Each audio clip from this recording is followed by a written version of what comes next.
Welcome to Realms Unknown, a sci-fi and fantasy podcast brought to you by the Bugle.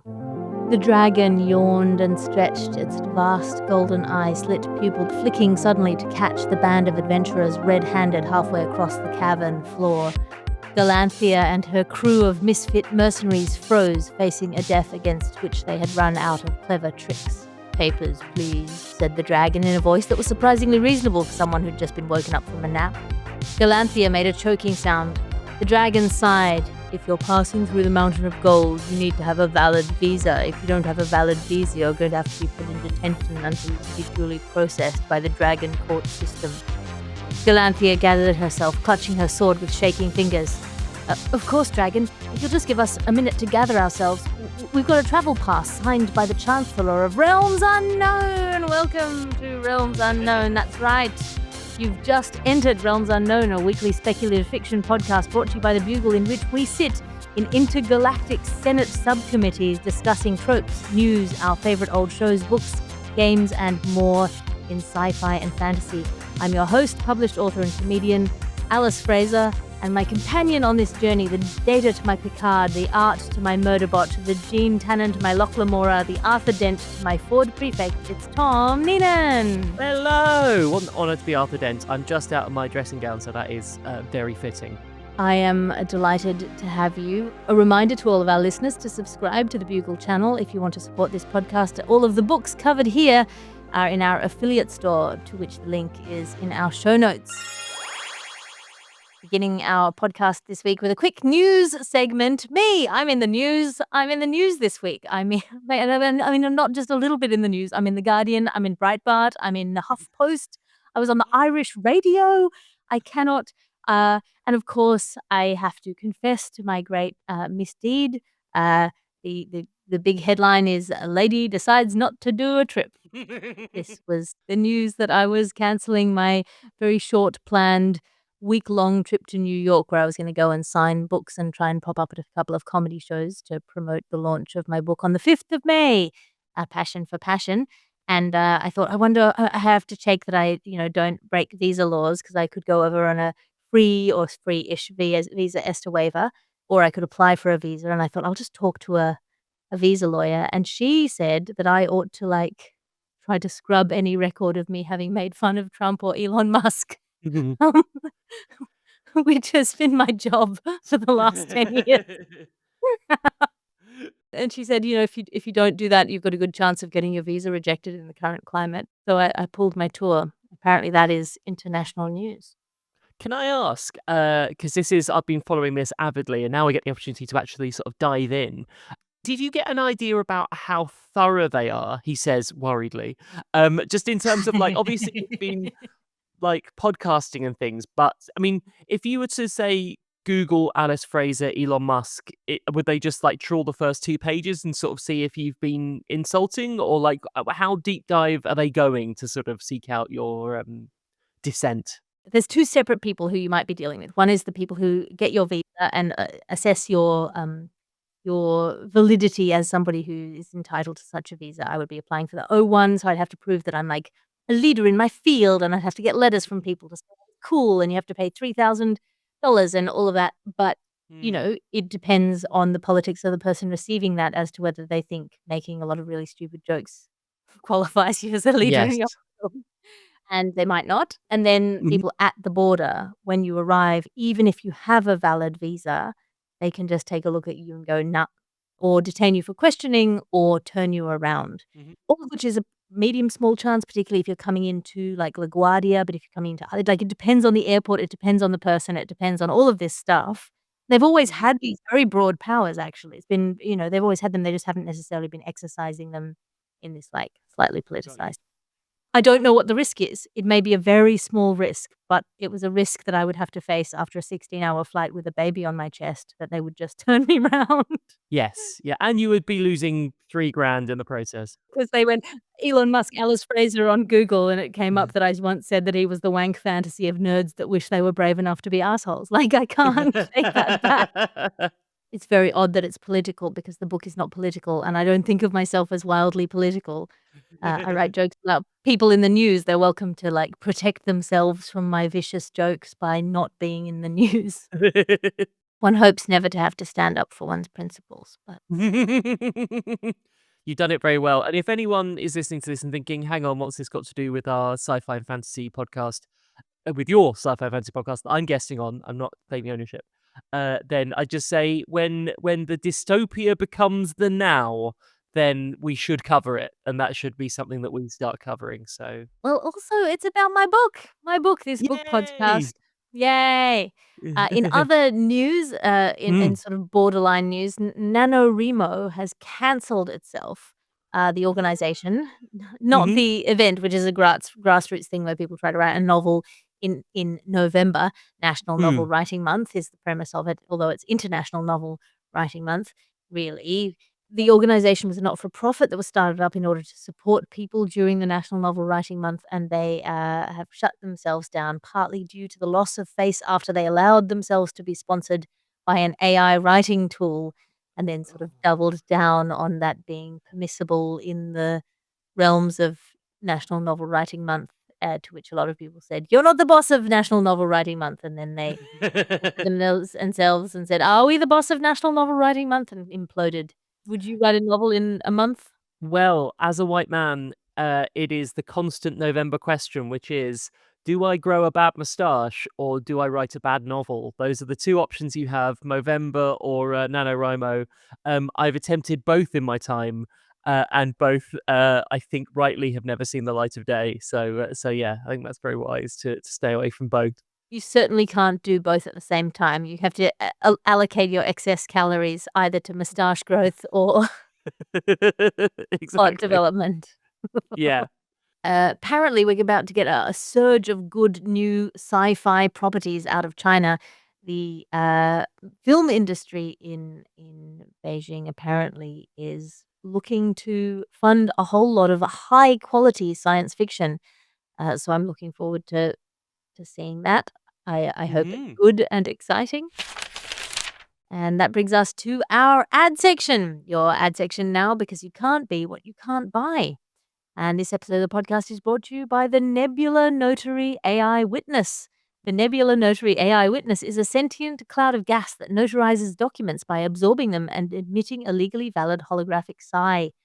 Now, with 40% more passive aggressive compliance than Nebula Notary AI Witness, legally binding since the Big Bang.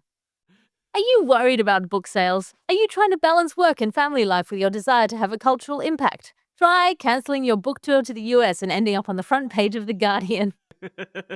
If you have ever wanted 8 men called James from America to email you things like, "Come over here and let me kill you to your face," try canceling your book tour and ending up on the front page of The Guardian.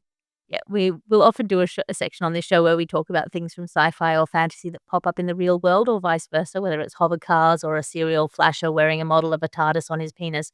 But I did not expect dystopian censorship concern hits podcast host over comedy book tour visa application to be on my bingo card this week. Anyway, order it at your local bookshop if you're in the US. Do it now. And this episode of the podcast is brought to you by the Gavel of Infinite Echoes.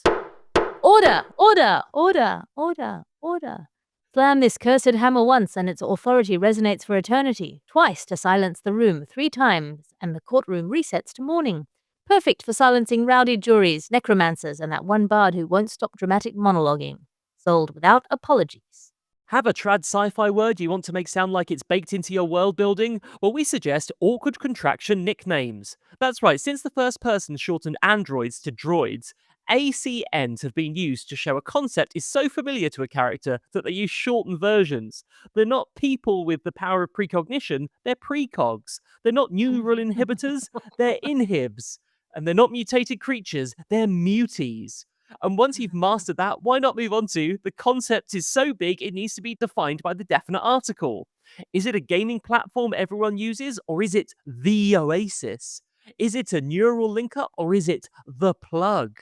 Is it the worst prison imaginable, or is it the pit? Flesh out your world with awkward contraction nicknames, henceforth known as Alcon Nicks or the name.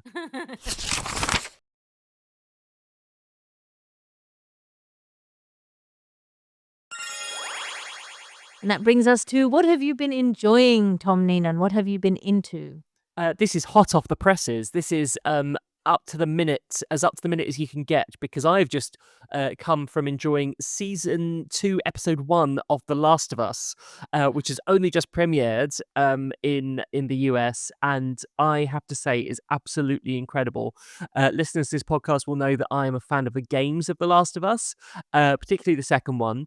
And so the second season sort of seems to be tracking fairly consistently with the second game, which means that we are in for some horrific pain going forward. It is going to be devastating, and I am here for it. I think that such a good start. Yeah, if you don't like horror, if you find those kind of things a bit squeamish, then I'm not going to sell you on that. All I would say is that particularly, I think her name is Isabella Merced, I think is how it's pronounced. Apologies if I got that wrong. Who is playing Bella Ramsey's love interest in this story, and it's just what this episode does to set everything up is, whereas a lot of The Walking Dead or some of The Last of Us does, dystopian fiction does, is, maybe the real monster is man. Well, you know what? In this episode, the real monster are the monsters, and you get to see people dealing with the monsters and having sort of fun and being witty and enjoying each other's company. And I think sometimes that is essential, because I think so much dystopian fiction can be so gritty and earthy and depressing. You sort of start wondering what they're trying to save, because everything's just so miserable. Like, where is the hope? Whereas what they do really well in this is, in this first episode at least, is they kind of show like, oh, there is hope, because there's love and there's friendship and there's bits of romance and there's human connection. Before then, obviously, it's all going to go horribly wrong. But I think that's really important, because, like I say, if you start a dystopian fiction and it is just grim and everyone's horrible and everyone's just murdering each other, it can be a real slog. Whereas I think this episode does a really good job of sort of establishing that, no, you can have fun in a post-apocalyptic world if you so wish. So yeah, big thumbs up from me. Obviously, I was going to love The Last of Us. I love the first series; it's excellent, and the second series is going to be even better. So 2 fungal thumbs up from me. 2 mushroomy thumbs up, and Yeah. don't forget to wear your florals. That's a joke about It Ends With Us, which is not The Last of Us. You would be a very weird Venn diagram if you were into, like, PTSD, romance, trauma Yes, porn, yeah. and The Last of Us. But for those people, that joke goes right into the keeper. You're welcome. I've been busy navigating the dystopian future on my own accord, so I've gone back to some comfort reading, which is I've been going back to Naomi Novik's Temeraire series, where the dragons are ships. It's basically like Master and Commander meets dragons, and it's real fun. It's sort of very, very much British colonial East India, that kind of vibes, but on dragons. If you just don't want to think about anything, it's so fun. It does sound like a lot of fun. I guess, you know how these kind of fictions, what they usually do is sort of suggest that either dragons were discovered or sort of infiltrated human development at a point where X happened. So sort of Yes. what they cleverly do is sort of go, well, if we have dragons, then other kinds of warfare weren't developed, because if you have a dragon, you would win the war because you have the firepower, so you don't need to develop like automatic weapons and that kind of thing. Is it clear like how the two are integrated? Like, were there ships, but then they had dragons, or did dragons negate the need to ever invent like galleons and things like that? Well, I think because it's sort of the British Empire ruled the waves in this way. The sort of proxy for the British Empire rules the skies. Right, nice. The way to sort of think about it. Which brings me to Trope on a Rope, which is where we discuss a trope that we either enjoy or do not enjoy. And I think this is relevant to what you were talking about before. My trope on a rope for this week is the extremely compulsively antisocial heroine, particularly in sci-fi and romantasy. Mm-hmm. The person whom we're supposed to sympathize with is just really, like, pathologically demand avoidant in a way that is sort of not familiar to me. And if you were kind of growing up rough on the streets, you'd probably be better at pleasing people, because actually that is how you don't just immediately be sassy at everyone. I find it quite frustrating when when everyone's awful to each other, as you say, out of the gate. And so my Mhm. trope on a rope that I don't enjoy is somebody who's like had to survive in hard circumstances, who is also a real bitch. Being a real bitch is a luxury problem. Like, you're allowed to be a bitch when you're I don't know, maybe it just rubs me up the wrong way, maybe as a people pleaser myself. I don't really understand that kind of character. Would you include in this I completely agree, by the way. Would you include in this someone like, say, Anne Hathaway as Selena Kyle, who sort of, can use her wiles and charm to get into a situation, but then is, like, incredibly cold and calculating once she's, like, caught or once she's sort of in danger? Because she can sort of turn on the charm. Does she count, or is she actually not part of that? Are you thinking more She's sort not of part of it because she can turn on the charm, and that's clearly like a character note. I'm talking about someone who's Mm. like, "I can survive on the streets," and then gets caught by a big guy and is like, "Come and get me!" Like, where is your survival instinct? They're massively overpowered in these situations where they have no capacity to fight back, and they, like, Yeah. impress everyone by being really, like, defiant, Mhm. which seems to me like, no, no, we've established that there's this kind of power dynamic where human beings are treated like bugs, and you're just a human being in the face of whatever it is, fairy overlords, but because you're Mhm. being a real dickhead, they like you? Like, I don't get it. Yes, I would say there's a bit of that in The Last of Us season 2, but they in the first scene you see Bella Ramsey, there's a bit of that, but then they pull it back with a clever little sort of adjustment, I'd say. So you think that she takes on this enormous guy and sort of bests him, but then you find out it's at well, I won't give it away, but it's a twist on I think the kind of trope that you're talking about there. So it's well worth checking out. I mean, it's sort of a take on the noir detective who just gets the shit beaten out of him all the time, but everyone's like, "I'm Mhm. impressed by your bravery," and I just don't Yeah. think people are like that. I don't think when you're a dick to someone, they're like, "Well, how cool. Um, I like you. Yeah, I know I what you mean. like you." So my trope on a rope this week is also connected to The Last of Us, and actually I don't like plugging other podcasts on this one, but it comes from the Script Notes podcast, which is very good for anyone interested in like the writing of dystopian fiction, because Craig Mazin is both the host of the Script Notes podcast and is also the writer and director of The Last of Us. And he has a particular one that he does. They do a thing called a 3-page challenge where they analyze people's script pages and sort of criticize them.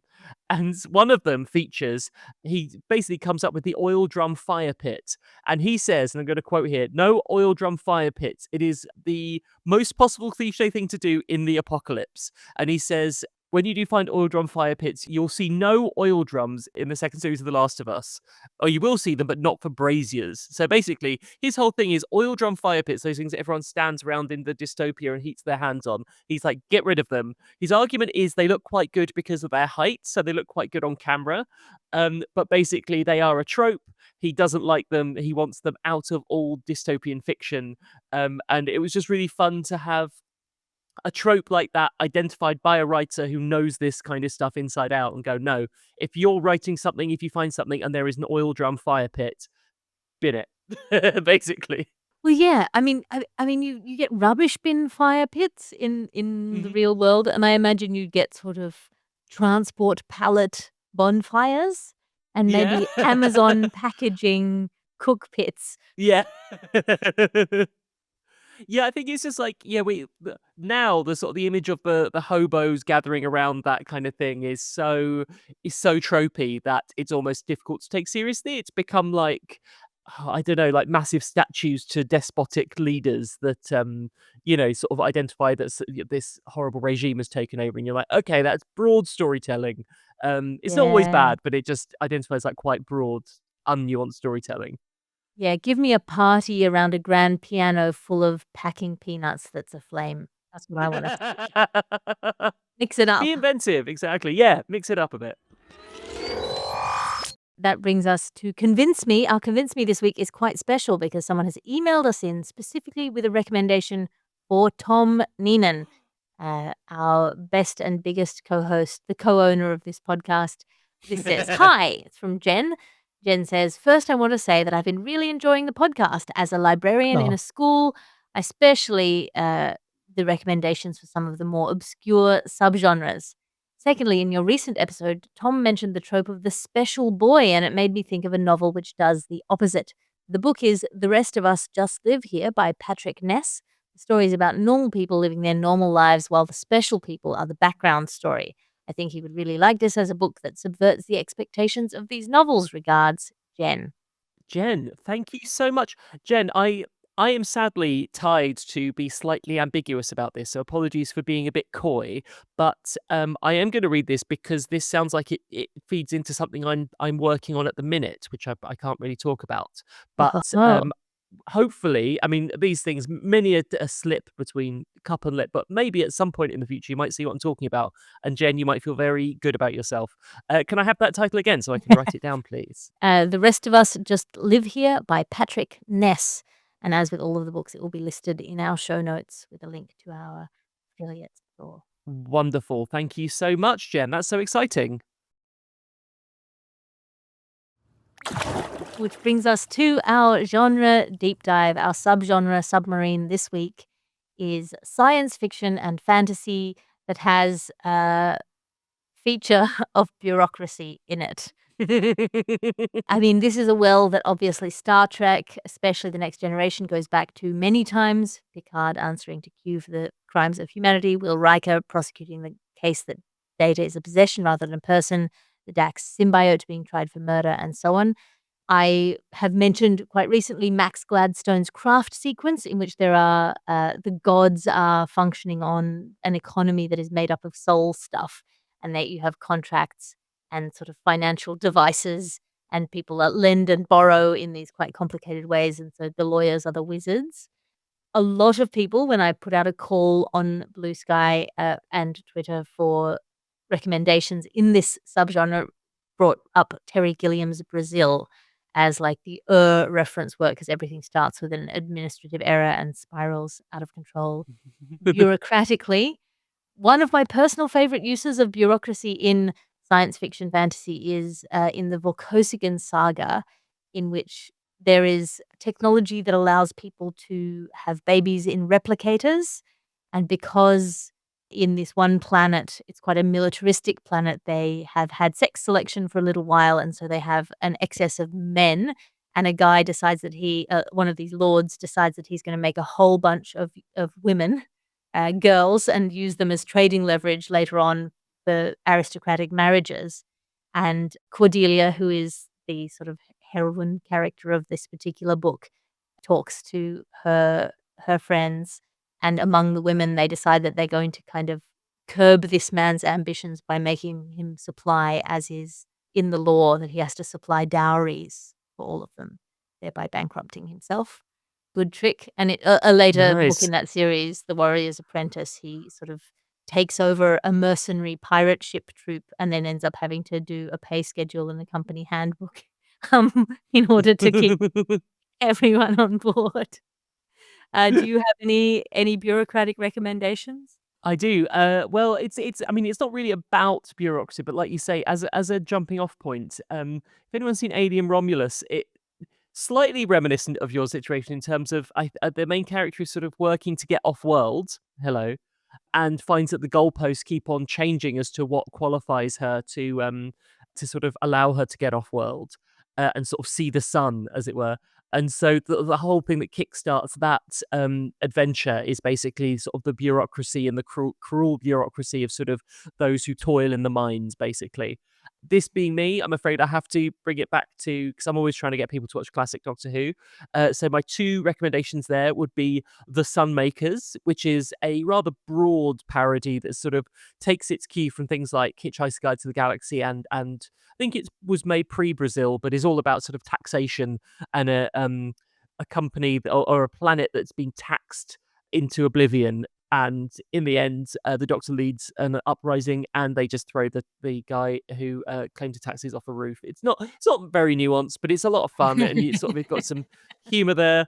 And also Paradise Towers. Paradise Towers is a fun Sylvester McCoy story that has a lot of paragraph 9, subsection 3, that kind of sort of paper, slaves to the paperwork, which maybe overplays its hand in that, but is a lot of fun. And if you're looking for something a bit broader, maybe sort of a combination between High Rise and like Hitchhikers and stuff like that. So yeah, that's quite a fun one if you want to check out either of those.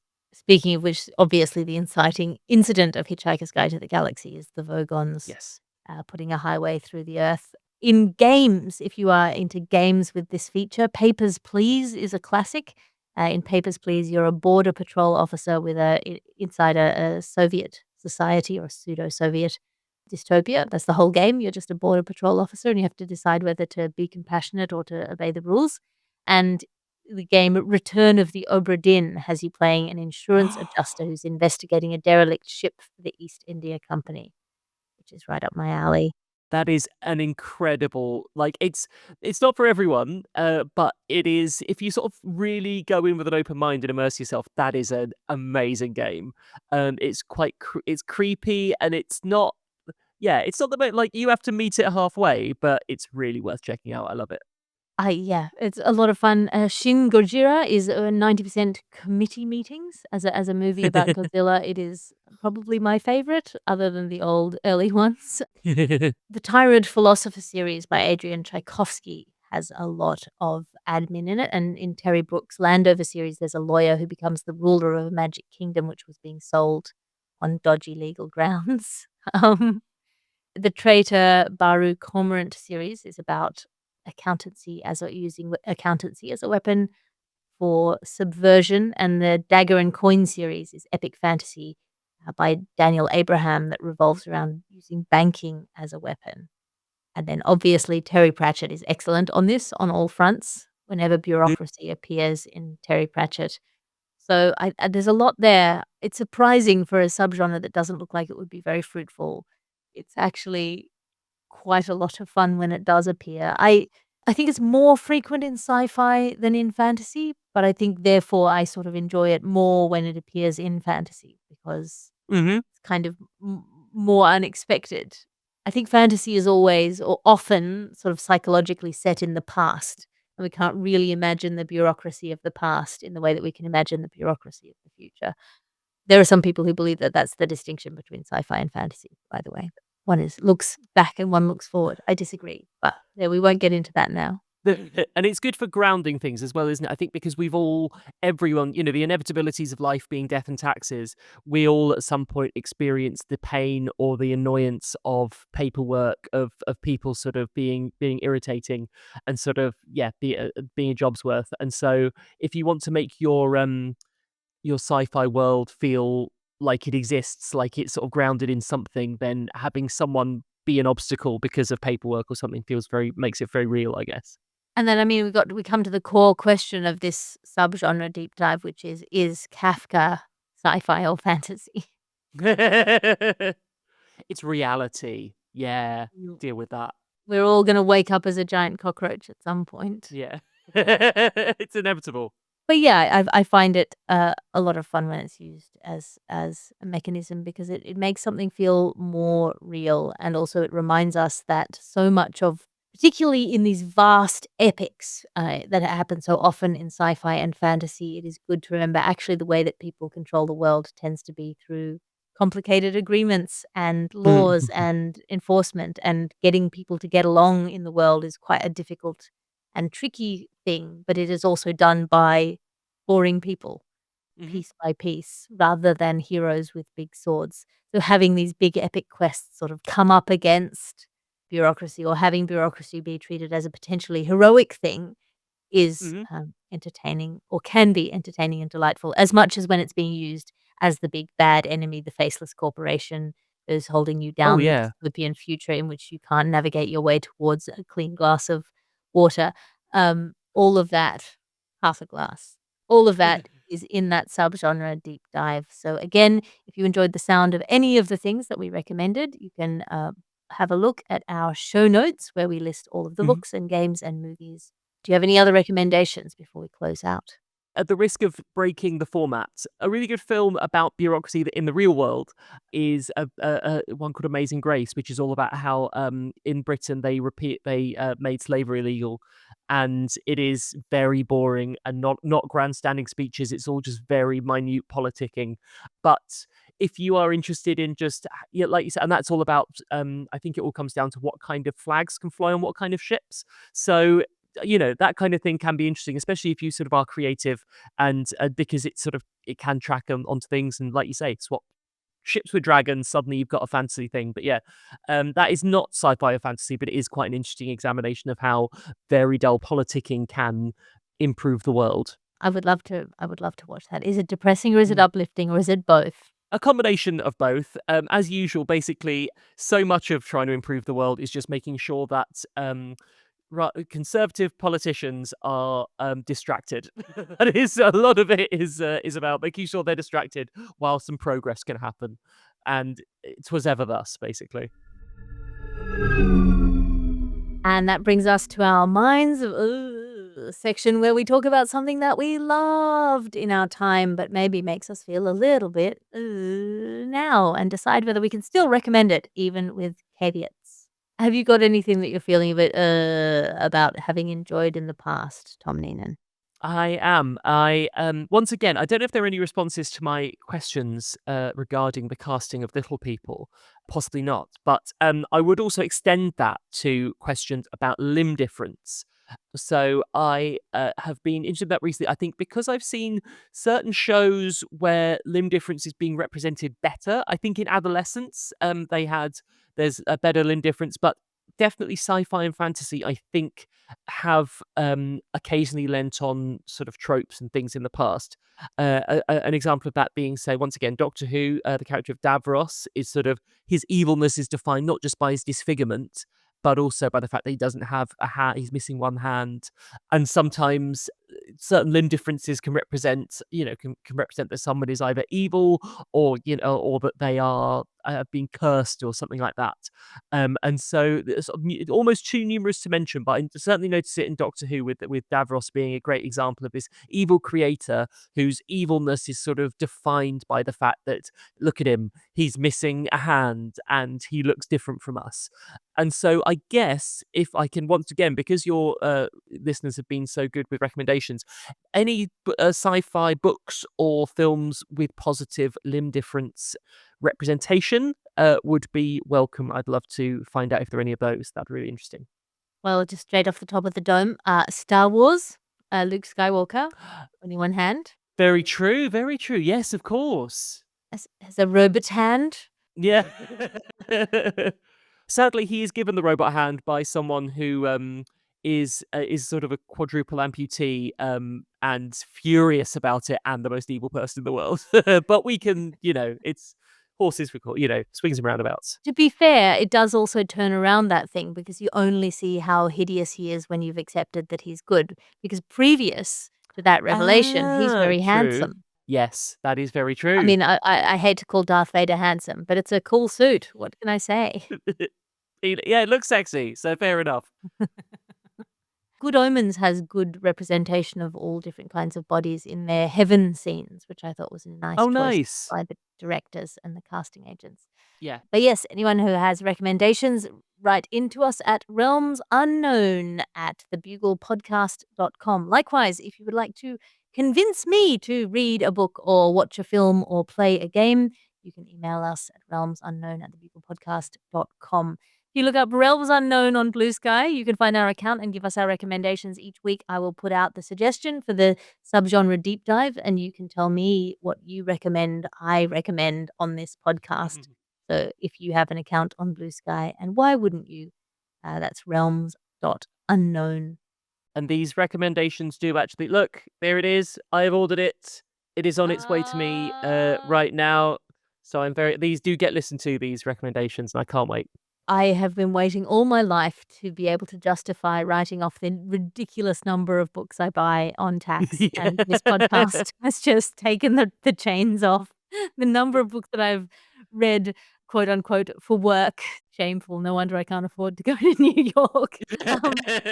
For 3 things to recommend you to take action in your quest this week, kind listener, is try the second series of The Last of Us, which Tom has recently been enjoying for greater depth of understanding. Why not play the entirety of the games first so that you can nod along knowingly at your viewing screen of choice? Why not follow up listener Jen Allen's Convince Me recommendation for Tom, The Rest of Us Just Live Here by Patrick Ness, for a subversion of Tom's previously mentioned special little boy trope. For our admin and bureaucracy subgenre deep dive, try the Sunmakers or Paradise Towers episodes of Doctor Who, or the Volkozican Saga series by Lois McMaster Bujold. Remember, all of the books, games, films, TV shows that we talk about are listed in the show notes of the podcast with a link to our bookshop affiliate store. Tom, have you got anything to plug? As per, on my Instagram, I have set myself, well, on all of my social medias, I've set myself a challenge, which is painting 50 UK-based comedians. I don't know why I made it UK-based comedians. At the time, it felt like I was sort of giving myself a narrower remit, but it does eliminate a lot of fun people, a lot of Australian and Irish comedians who I wish I could paint, but I can't. Apologies, Alice. But I'm doing those, and I'm posting them on Instagram and Blue Sky, and I'm also selling them on my Etsy page, which I think is Tom Neenan Art Tom Neenan Art on Etsy. So please check on there, or if you have any specific commissions, contact me directly, and we can avoid all the charges that jack up the price and things, and I can just give it to you directly or sell it to you directly. So yeah, TP Neenan on Instagram, and I've been illustrating painting various UK-based comedians, so please check that out. It's been a really fun project, and all the suggestions that come in, it's just nice engaging with people and the kind of, comedy that they enjoy, so please check that out. Yes, go and check out Tom Neenan's paintings. He's very talented young man. Bless you. Find me online at patreon.com/Alice Fraser. I now run 4 writers' meetings a week. We run 2 general writers' meetings. If you're writing anything and want to write it in company, you run 2 of those a week. And then I also run a comedy workshop writers' meeting and an admin writers' meeting where we all go and do the admin of the creative work that we know we ought to be doing, which is to say applying for grants and sending off invoices, which I would otherwise never do. Basically, come help me do my admin if you want to sign up at patreon.com/Alice Fraser. This is a Bugle Podcasts and Alice Fraser production. You can buy my book online. It's called A Passion for Passion. Your editor for this podcast is Headhunter. Your executive producer is Chris Skinner. I'll talk to you again next week.